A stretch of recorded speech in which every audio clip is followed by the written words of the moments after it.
Proverbs chapter 6, and I'll start by reading verses 1 to 11. That's the passage we'll take a look at this morning. It says this: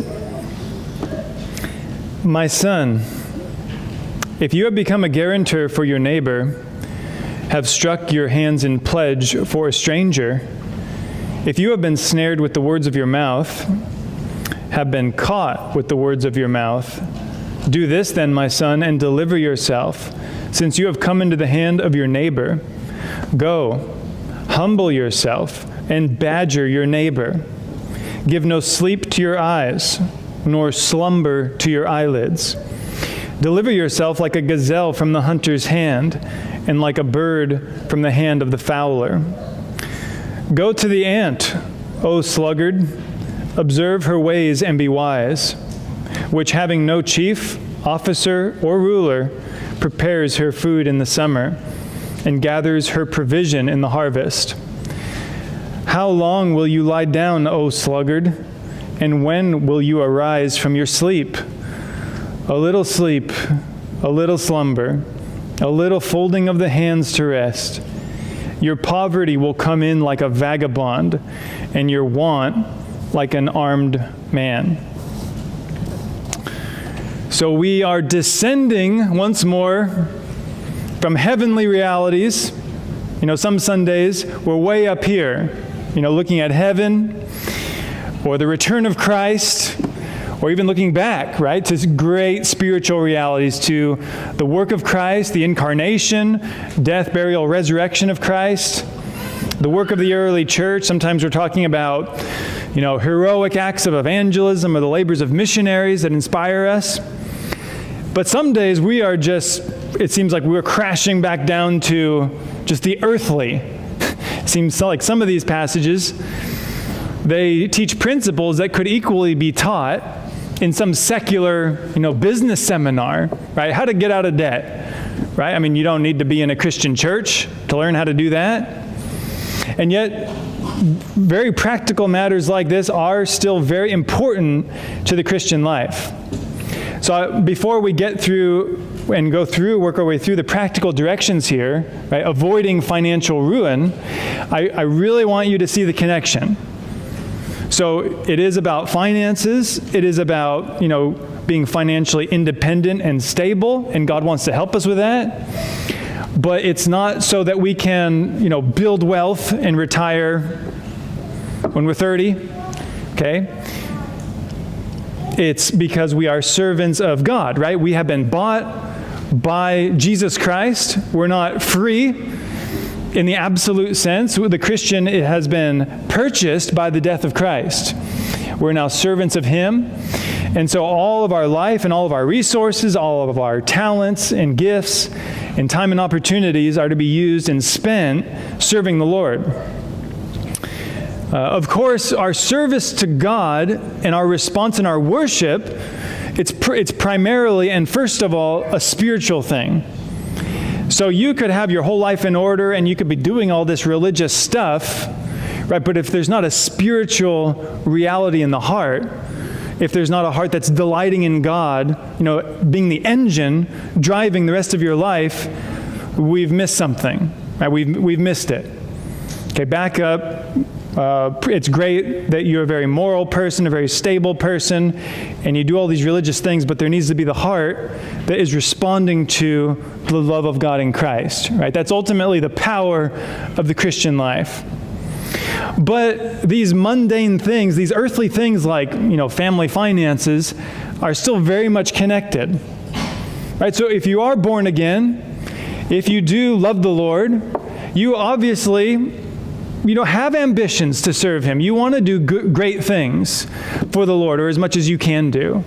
You want to maximize your impact for God in this world. And, money is sometimes involved in that. I mean, just thinking about supporting missionaries. Maybe there's some great missionary endeavor, and you hear some missionary preach, and he tugs at your heartstrings, and I want to send these missionaries, or I want to help found some training school in Africa or something. I mean, can we do that with no money? No.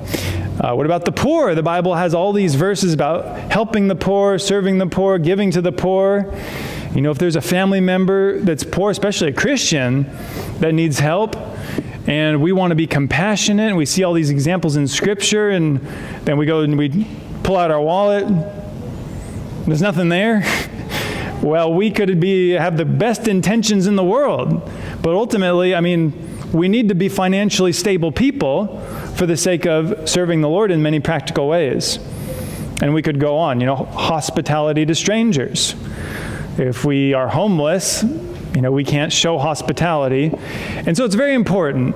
Common sense would drive us to give at least some consideration to how we're managing our family's finances, especially those of us who do have a family. But it applies, of course, to single people as well. We want to maximize our impact for the Lord, and we want to avoid hamstringing ourselves, right, in these by making very avoidable financial mistakes. When I was in seminary, there was an older pastor who said, you're going to make lots of mistakes in ministry as a pastor. You'll make tons of mistakes. And that's fine. Christians are forgiving people, and, you'll figure it out. But there are a couple fatal ones. So you make the fatal ones, you can't recover from those ones. Right? And then he went on to give some specific counsel on just a couple big fatal mistakes to avoid. Well, the same is true in this area too. We make boneheaded purchases sometimes. We mishandle money on occasion. We can recover from smaller mistakes. We can work to a place eventually where we learn from our mistakes. But there are some really big and frequently made financial mistakes that can really hamstring your ability to be free, right? To be a free person to serve the Lord when finances are involved. And so the sermon today is very practical. There's two principles here that I want to show you. The topic of the sermon and the title is Avoiding Financial Ruin. If we wanted to give it a positive title, it could be, ways to be a financially stable and independent person, which is God's will for us. So how can we do that? Financial ruin, according to this passage, can be easily avoided by following these two principles. The first one we see in verses 1 to 5, and we can summarize it like this. Don't overextend yourself. So it's very simple. Don't financially overextend yourself. And let me explain how we get that from the passage, because I realize the specific situation mentioned in verses 1 to 5 about the guarantor and striking hands in pledge, we don't come into those situations every day, every week. Maybe some of us have never even encountered this specific situation. Well, let's first go back in time to the original situation, and then we can come back to today and have a principle, and I can show you it really does apply in far more places too, beyond just this situation. Okay, we have to use our imagination. So imagine you're in ancient Israel, 1000 BC, and there's no office jobs, there's no computers. If you need to earn a living for your family, you're probably a farmer. You probably have a modest family farm. Let's say you're not rich, but you're also not poor. You're middle class, somewhere around there. You're providing for your family, the farm's going, you have some servants, etc. But at the same time, if there was an opportunity that came along for some extra money, you wouldn't mind, taking advantage of that.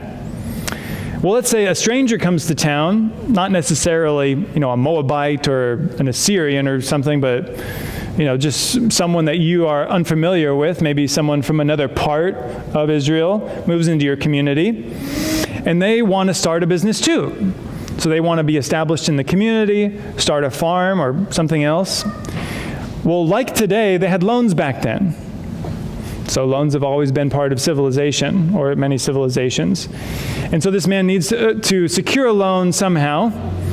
But also like today, loans are tied to your property and your reputation. right? We have credit report, credit scores. We have, property and assets that lenders take into account. And the same would be back then. So if this man has no significant property, no reputation, he's not, a criminal, but he's also not known in the community, he needs you to step in and vouch for him. So today we would call that co-signing a loan. And so here is what he would say to you. He would say, how would you like to make some easy money? Hey, I'm newer in town, and the problem is I need to get a loan. I can't get the loan, though, because I need someone to co-sign for me. Well, if you will co-sign for me, and what that means is you put up your family farm as collateral for the loan, I can promise you a generous return in exchange for that really minuscule risk. I mean, think about it. You're taking this little tiny risk, and I'm going to give you 10% or more or whatever, a generous amount in exchange for this risk. And there's basically no chance of failure. I mean, I'm a proven business owner, and the last farm I ran, sold it for $1 million, the equivalent of that. What do you think? Would you do it? I mean, it's free money. Yeah, it's possible they could repossess your farm, but that's unlikely, right? Proverbs is extremely and surprisingly emphatic in warning against doing this kind of thing. So Proverbs would say, do not ever, ever, never, ever co-sign a loan. I mean, we co-sign loans as married people buying a house, not that. Co-signing a loan for someone else. And there's actually at least 6 other passages in Proverbs that basically call someone a giant fool for co-signing a loan. That happens today. That does happen today, and I'll get to specific applications of that in a moment. But just consider, first of all, the principle. So, it's unlikely that you'll be in this situation, or if you are, maybe it's once or twice in your life that you would be in this exact situation where someone's asking you to co-sign a loan, and you're putting up your whole property in danger. You're putting it all in danger. But the general themes are what? Risk and greed. You want more money, and you're willing to risk too much, right? You're willing to overextend yourself for the sake of earning more than you really need and what you can reasonably and responsibly earn. It's basically gambling, right? Gambling the farm, betting the farm. So risk and greed is what's being talked about here. We could turn this into a principle, and it would go like this. Do not let your greed lead you to overextend yourself financially. This could apply to any kind of foolish business agreement where you're basically risking your entire household's assets for the sake of some, Hail Mary, shoot for the moon business venture.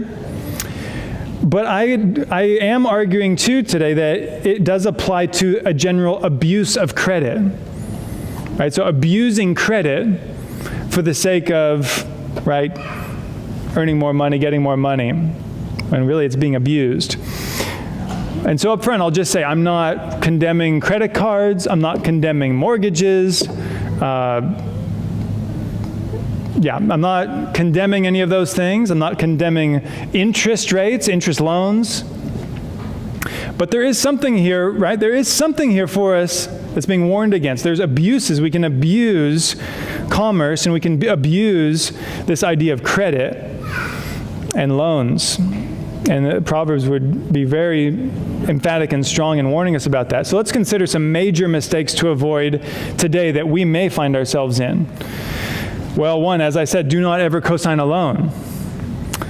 I was just searching for, what kind of counsel financial gurus give about this, and there's actually quite a bit. One financial teacher or mentor, there's a radio show, he had a episode about this, and someone called in and said, well, my daughter wants to buy a house, but she can only afford a house that's, $100,000 or something like that. And he responded by basically calling them a moron. I'm not using that language, okay? I want to be more respectful than that. But I share that with you to show that even out in the world, common sense really warns against that. He even went on to make fun of the person, Oh, your poor princess can't afford this house. Have you ever said no to her in your whole life? And he kind of went on and on like that. Okay, we don't have to make fun of each other, but there is a strong warning against that. Maybe you do want to be kind to a child. Let's say your child does want to buy a house. You should either give them a cash gift or just be honest and say, I can't afford to help you at the level that you really need. If you want to sell everything and give it to them, that's up to you. You're free to do that. But Proverbs warns, don't be very careful about putting your whole household up as collateral. Okay, but as I said, that's a pretty rare situation that we probably won't find ourselves in, or rarely will. A more common one that's still under this general umbrella of risk and greed would be buying a home that will hamstring our ability to serve the Lord. So remember the principle. I'm getting a principle from this passage, and now I'm applying it to another situation that's not the exact one-for-one situation. So remember, the principle is we don't want to let our greed lead us to overextend ourselves financially and hinder our ability to serve the Lord. Are Americans known for living below their means? No. When it comes to buying a house, we say, okay, let's get all the pennies out on the table. Let's see, you're going to work 2 jobs. If you work 2 jobs and I work 2 jobs, and we eat nothing for 30 years, we can buy this palace. And we want our kids to be safe after all.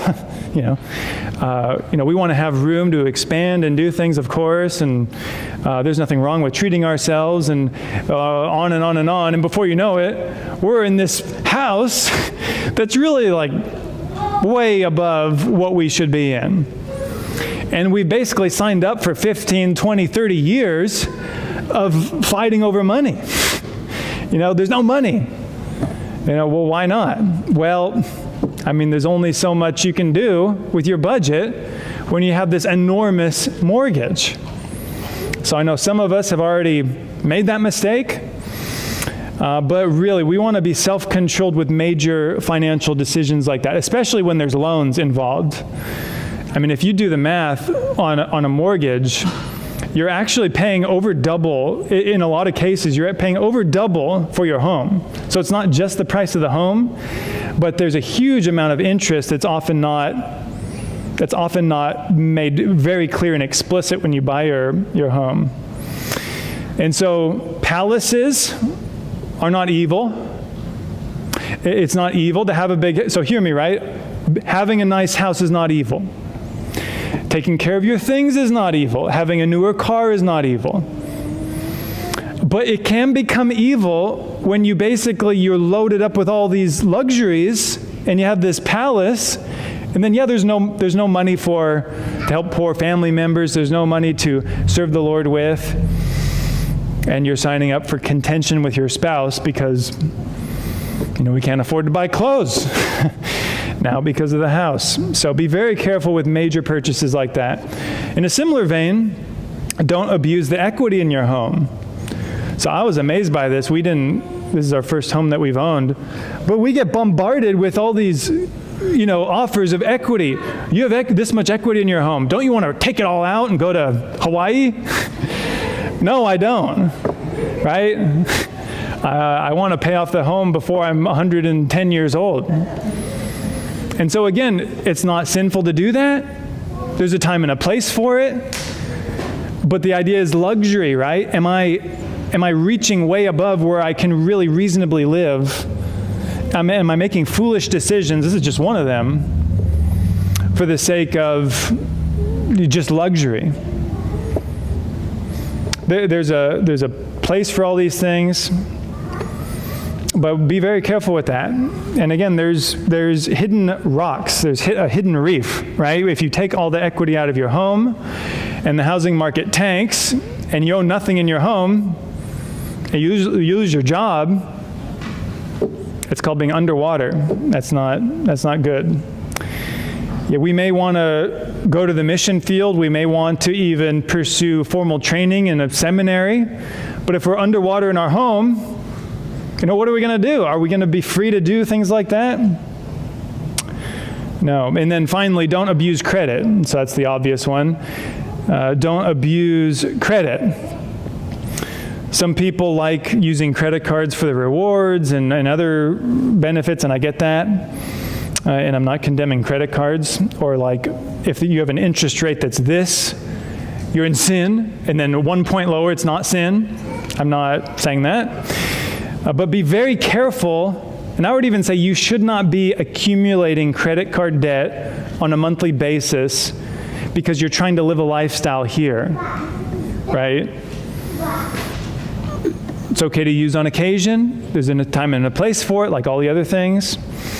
But if we're using it to buy clothes we can't reasonably afford, jewelry, vacations, cars, hobbies, I would argue that you've become guilty of sinfully mismanaging the Lord's money. I would say that if you're snowballing in a bad sense, right, credit card debt, something's wrong, right? Something's wrong. We should not be doing that. We should be very careful with abusing credit. So those are a few specific applications, I think, that this principle applies to. But it's interesting. This passage, verse 1 to 5, it assumes the son has already made these mistakes. It doesn't say, be careful of this. He speaks to his son here, right, as if he's already made the mistake, which is kind, right, of God. He knows that we will make some of these mistakes anyway, and so there are directions that come to us if we find ourselves in this kind of situation. So what do we do? Let's say we've co-signed a loan, made a big mistake, we have this huge mountain of debt, and we're just dying under it. What do we do? He says in verse 3, "Do this then, my son, and deliver yourself, since you've come into the hand of your neighbor. Go, humble yourself." And that's very strong, that verb. It means to trample yourself down, to humble yourself, badger your neighbor, nag your neighbor. Give no sleep to your eyes, nor slumber to your eyelids. It's your number one priority, right? It's not tomorrow, right? Sleep can wait. It's hyperbole, but it should be your number one priority. You are like an animal in a trap. It's not just a little mistake. This is a big mistake that you need to get out of as soon as possible. You're like a gazelle or a bird trapped, in verse 5, right? A gazelle or a bird that's been snared in a trap, and you can hear the footsteps of the hunter. He's getting closer, and once he gets there, it's game over. And you have a short window of time to struggle and even to injure yourself, right? Getting free from the trap, like many animals do. They'll lose a leg, or they'll let their feathers be pulled out from the glue trap or something. For the sake of getting free, they know their life is in jeopardy.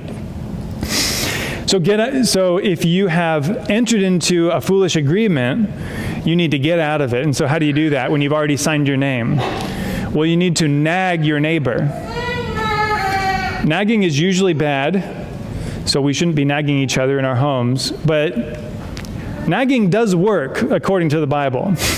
It's interesting. There's parables Jesus told about an old widow nagging a judge, and it actually worked. The judge didn't care about her complaint, but because she just bothered him so much, he eventually said, fine, I'll hear your case. So nagging does work. Humble ourselves. So basically getting on your knees, begging, your business partner, please let me out. I made a mistake. I really can't, there's no way I can afford to follow through on what I've committed to. But the same principle applies if we are deep in debt, right? We humble ourselves. And I said I listened to some financial advisors this last week, just popular ones you'd hear on the radio. And some of them, one guy said that most people know how to get out of debt. I mean, it's not like this calculus equation, right? that, well, it's really tricky. What you need to do is carry the one and move this over here and shift this all around and put your money in all these different accounts. It's very simple. You just pay off your debt. Well, I don't have any money to pay off the debt. Well, spend less money. I don't want to spend less money. Well, then you're going to be in debt. So this guy was saying in his experience, 90% of the people know how to get out of debt. They're just unwilling to do what it tells us to do here, right? To humble ourselves. So be extreme. What does humbling yourself look like if you want to get out of debt? Be extreme. Eat cheap, bad food. Shop at discount stores. Cancel subscriptions. Sell valuables. Turn the AC to 80 or even off. I mean, that's amazing. The house we moved into, I was amazed. The guy had no AC. There was zero AC in the whole house. Some people live like that. So maybe some of you live like that. No, I say, no, you won't. You won't do it. That's the problem. There is money there. You look at the budget, you think there's no money there. There's money there. It is there. The question is, are you going to humble yourself for the sake of serving the Lord? Remember, we're not talking about just building some financial empire, building generational wealth and all of that. We have a higher motivation. It's not just, well, I want to get on my feet and retire at this age, but we want to be responsible stewards of the Lord's money, and sometimes we can do that. And you can be encouraged when you are extreme. You can get out of debt probably faster than you think you can. You can get out of it faster than you think you can in many cases. And so I know that we have that desire, right? We want to be good stewards of the Lord, of the Lord's resources that He's entrusted to us. The unbeliever, right? He maxes out and he craves more and more and more. And we understand that, right? He can never get enough. Just this is all life is. He's an animal. All he has to look forward to is the physical, bodily pleasures that he can pursue and obtain in this life. But we're different, right? We know that there's eternity waiting for us. And even the New Testament tells us that all things belong to the Christian and that we belong to Christ. And so we use this life as an opportunity to serve the Lord. And so it's not really a question of being intelligent, right? Or being some financial genius. It's more about character, right? I mean, when you're getting along with your spouse, when you're learning to be self-controlled just generally as a person and as a Christian, finances often, those issues kind of work themselves out. But still, there could be a short focus season for you if you find yourself in that predicament. So the first principle is we should not overextend ourselves, and especially watch out for our greed. We should be living at or be even below our means. And there should even be some room there, if possible. So that's the first principle. The second principle is just as practical, and it's just as obvious. It's just simply do not be what the Bible calls a sluggard. It's a very interesting word. Do not be a sluggard in verses 6 to 11. So verses 1 to 5, it's about spending money we don't have. And then this next one now, it's about just failing to earn money. I mean, there needs to be money coming in, right, to be a good steward. So who is a sluggard? Well, both the Hebrew word and also the word in our English Bible refers to something that's slow moving, like a slug. There's even an Old English verb that people used to use meaning to slug. That was the verb. So to slug would be to move slowly. And so we turn that into a noun, and it's basically a slug in a human body. It is a lazy person, a slow-moving person, a good-for-nothing parasite, if we want to be harsh, who feeds off his productive neighbors. This person is also notoriously difficult to counsel. So if there is a sluggard, Proverbs would say you are highly unlikely to get through to them. In Proverbs 26, verse 16, it says, "The sluggard is wiser in his own eyes than 7 men who can give a discreet answer." In other words, okay, we find the 7 wisest people in the world, line them all up. Then we get the sluggard, and we say, who is better qualified to make the right decision? He would say, I am. So it's hyperbole again, but it's presenting him as incredibly proud, so proud that any attempts to rebuke him, counsel him, correct him, it's likely to just bounce off his forehead. And so, the Holy Spirit can be at work. We should pray for people, in our family or someone we know, or God forbid, someone here. But really, we can be warned against this way of living. And it does present the sluggard in a bit of a comical light. So how do we know the sluggard? I said the sluggard is impervious to counsel, right? So we have to expose him by just using biblical statements. So the sluggard is always going to say, no, I'm not a sluggard. But the Bible, we have to let the Bible speak and identify this person. So here's a few signs that someone may be a sluggard. 1, they're always resting. They sleep in and take lots of naps.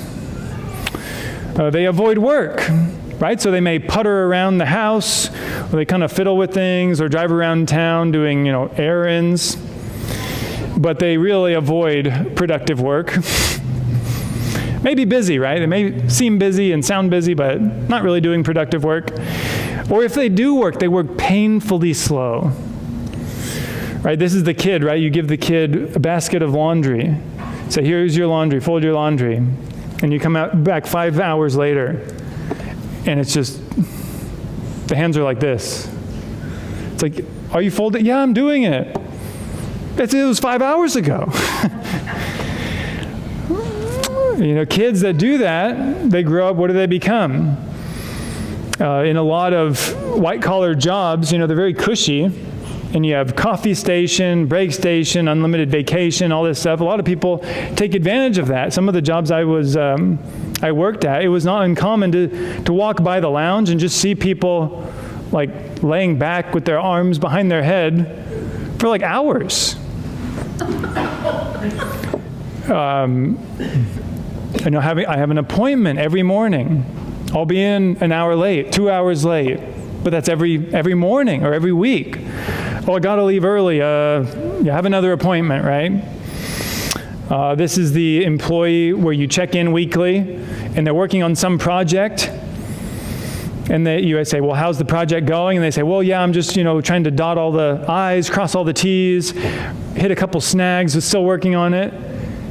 But it's the same every week. It's the same status update. I'm still dotting the I's a year later. I'm still I'm still hitting snags months and months later, and the thing is never done. The sluggard is surrounded by disorder, right? So we live in a fallen world. Things naturally deteriorate. They naturally rot. They naturally tend toward chaos. So the sluggard does not do the work that's necessary to maintain order around him. So he's surrounded by weeds. He's surrounded by dirty clothes. His important papers are, a mess, scattered around the garage, blowing outside. Because he's surrounded by disorder, he's also surrounded by frustrated people. Right? So if your mom, speaking to kids, if your mom is getting mad at you every day, she shouldn't be getting mad, right? She shouldn't be yelling at you in sinful anger. But there may be a reason, right? You may be tempting her to do that, speaking to children. But likewise, the rest of us, if our coworkers are frequently expressing frustration with our work ethic, or our superiors are frustrated, or our wife or our husband is frustrated by us, that is a warning sign. The sluggard, because he doesn't work and he doesn't take care of things, he has no money and leeches off other people. So the sluggard often will end up with overindulgent parents, right? They'll often find ways to live off other people, even the government. There are many, many programs, right? Free money given to people in economic hardships. Well, the sluggard works his way into all these things even though he doesn't really need them. The sluggard is also a professional excuse generator. So the one thing he's very good at, or she, is excuses. Well, I don't feel well. I just woke up this morning, I didn't feel. Are you sick? No, I'm not sick. I just not in the right space, right, to work today. But that's like it's like every week. I mean, how many of us woke up this morning or on Friday feeling 110%? Not me. But yeah, the sluggard has all these excuses. I don't feel well, or no one's hiring. Are you looking for work? Oh yeah, no one's hiring. No one? Or everyone's a jerk. What happened? What happened to your job? You left your job. Oh, they were so mean. They're so mean to me at that job. That's so odd. Because all the rest of us, our bosses are angels. And the rest of us, we get 10% raises every year. I mean, seriously, we should, I know it's tough love, right? But the real world, your boss is not usually going to be your best friend. They're not always going to give you a smiley sticker on your progress report, on your performance review. Or I have a disorder. I found a video of a woman saying that she discovered, she felt so free because she finally discovered the reason she couldn't go to work. She had something called ergophobia, or translating workophobia, the fear of going to work. And then there were and she was crying, and it was one of these, share all videos, and there were all these commenters, right? Commiserating and empathizing with her and sympathizing with her. One commenter said, "This is so helpful and encouraging for me to hear. I'm pretty sure this is what I've been struggling with, but if I told my parents, they would just call me lazy." I'm glad you're laughing, because it is absurd. I was even telling April, I'm not planning on being a stand-up comedian this morning, and that's not what I'm trying to do, but I even read a commentator on this proverb here, and he said Proverbs is at its most comedic with the sluggard. It's like this amazing creature, like kids when they see the banana slug. Wow, look at this slug. It's moving so slow. That's amazing. It's almost like fascinating that someone could be so incredibly lazy. And so the sluggard, finally, the sluggard because they shrug off your attempts to correct them. They won't always get offended or mad. Sometimes they'll even say, yeah, you're right. Yeah, you're right. Or like here, the sluggard in verse 10 doesn't say, how dare you call me a sluggard? How dare you tell me to get a job? He doesn't say that. He just says, oh, just a little sleep. I'll feel better tomorrow or next week or after a sabbatical. A little sleep, a little slumber, a little folding of the hands to rest. He says, yeah, of course, I'm going to go hit the streets. I'm going to go find jobs. I'm going to shape up tomorrow, but then you peek in the window tomorrow. We don't do that, but if you did, you would find him just back in bed, right? Impervious to counsel and correction. What is the counsel to the sluggard? Well, the sluggard is advised in verse 6 to learn from the ant. So the opposite of the banana slug would be the ant. Every time you see an ant, it seems like they're busy, they're just scurrying to and fro, often carrying things multiple times their own body weight. It seems like they never rest. They actually do rest. They actually do rest. It's just when we see them during the summer and the warmer months, they're busy with activity. But the reason the ant does that is because they know somehow, instinctively, the way God made them, that leaner months are coming. They know that there's not always opportunity to gather in food, right? Opportunities come in cycles.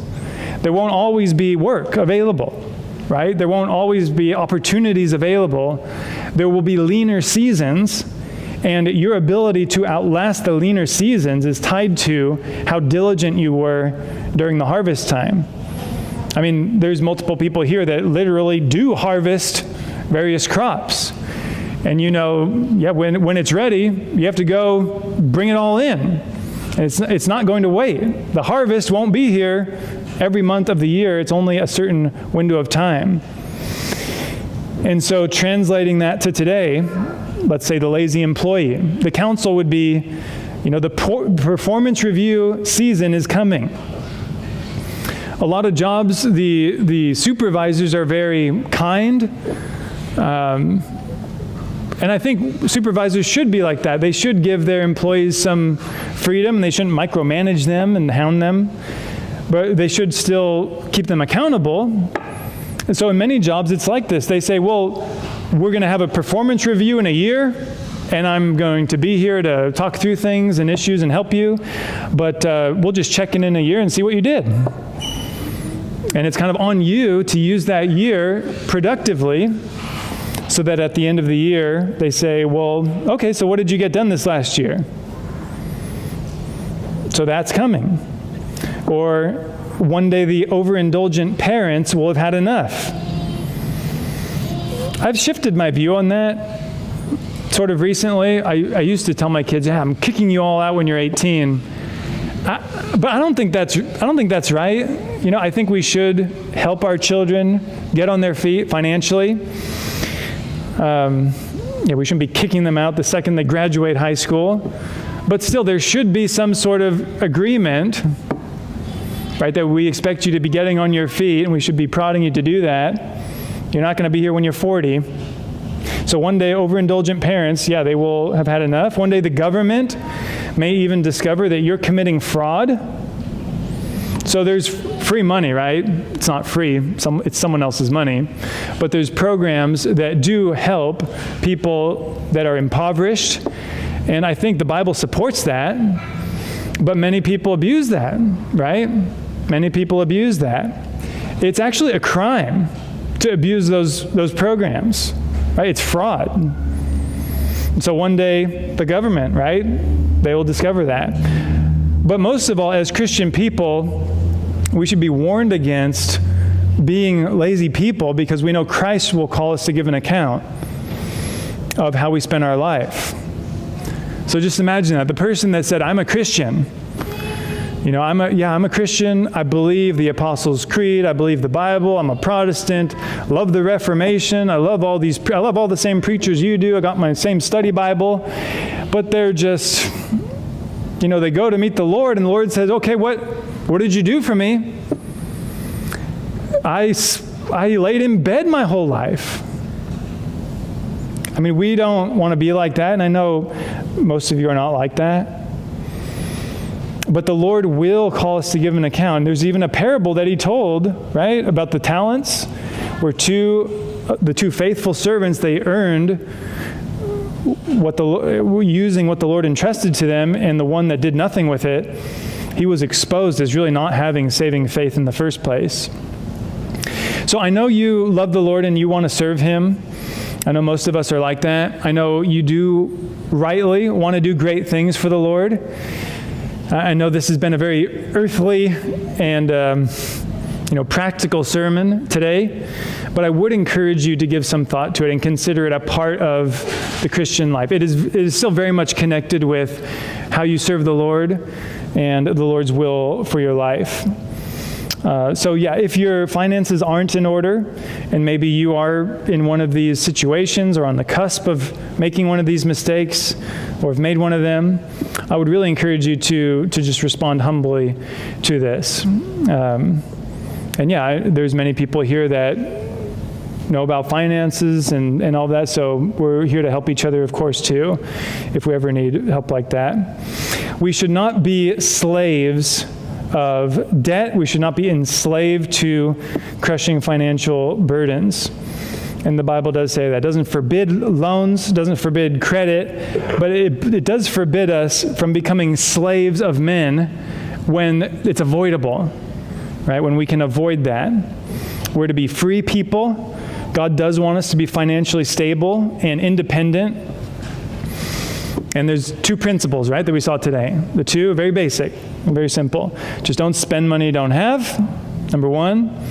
And then two, let's just make sure we're working. And even if, we don't have a job, our job is to get a job. So with the same energy that we would devote to a job, and if we find ourselves in between jobs, we should still be expending the equivalent amount of energy to find the next source of income. So, having said all that, we know the Lord will provide, and we know that the Lord forgives our sin. And we know that, there's many mistakes that we make in these areas that we can recover from.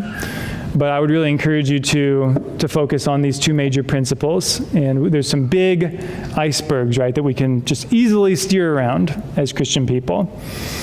So let's not test the Lord by ignoring these things.